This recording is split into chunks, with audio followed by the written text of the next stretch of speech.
আজকের গল্প হার জিত। অনেকদিন পর তার প্রোফাইল দেখলাম, মানে তাকেই দেখলাম।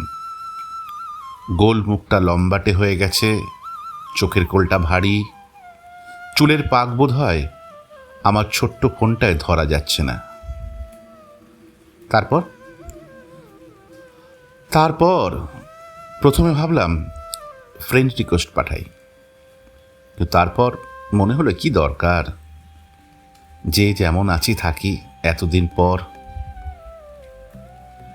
তারপর কি করলেন? সারা রাত ঘুম এলো না, বউ মেয়ে ঘুমিয়ে পড়েছে। মাঝরাতে টুক করে উঠে ফেসবুকটা আবার খুললাম। তারপর তার প্রোফাইল পিকচারটা কিছুক্ষণ দেখলাম। একসময় এই মেয়েটার জন্য আমি পাগল ছিলাম। কত রাত ঘুম হয়নি, কত চিঠি লিখেছি, কত পাগলের মতো ঘুরেছি। অথচ কি অথচ আজ তার ফটো দেখে একটু অন্যরকম অনুভূতি হলো না। আগেকার দিনে মোবাইল ছিল না, টুক করে প্রেমিকার ফটো তোলার হুজুকও ছিল না। অনেক কষ্ট করে কলেজের গ্রুপ ফটো জোগাড় করেছিলাম, কিন্তু এখন প্রোফাইল ঘেটে অজস্র ছবি দেখে মেলাতে পারলাম না তাকে।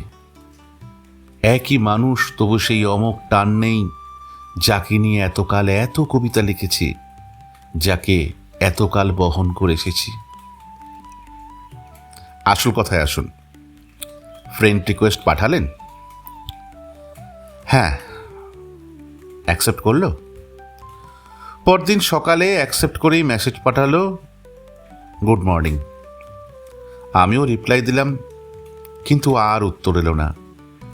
সারাদিন অপেক্ষা করলাম। এবার যেন মনটা একটু কেমন করে উঠল।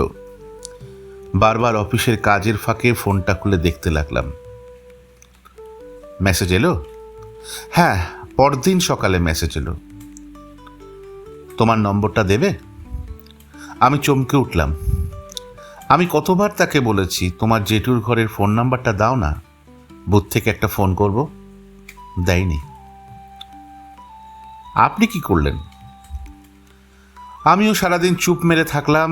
সন্ধ্যায় বাড়ি ফেরার পথে ট্রেনের মধ্যে ফেসবুক খুলে দেখি তার অসংখ্য মেসেজে ইনবক্স ভরা। কেন জানি না, পড়তে ইচ্ছে করলো না। সোজা তাকে ব্লক করে দিলাম। খোলা জানলার হাওয়ায় বেশ মজা লাগলো। একদিন যাকে ভালোবেসেছিলাম, যাকে নিয়ে আমার এত লেখালেখি, যাকে না পাওয়ার বিষাদকে আমি সম্পদ করেছি, সে এত সহজলভ্য হয়ে যাবে? আমি বোধহয় তাকে নয়, তাকে না পাওয়ার বেদনাটিকেই ভালোবেসেছি এতকাল। আমি ভালোবাসার পরাজিত সৈনিক। এবার কিন্তু জিতে গেলাম, কি বলো? গল্পটি পড়লাম মায়াগাছ গল্পগ্রন্থ থেকে, প্রসূন বন্দ্যোপাধ্যায়ের লেখা। এটি 2020 সালে প্রকাশিত একটি ছোট গল্পের বই।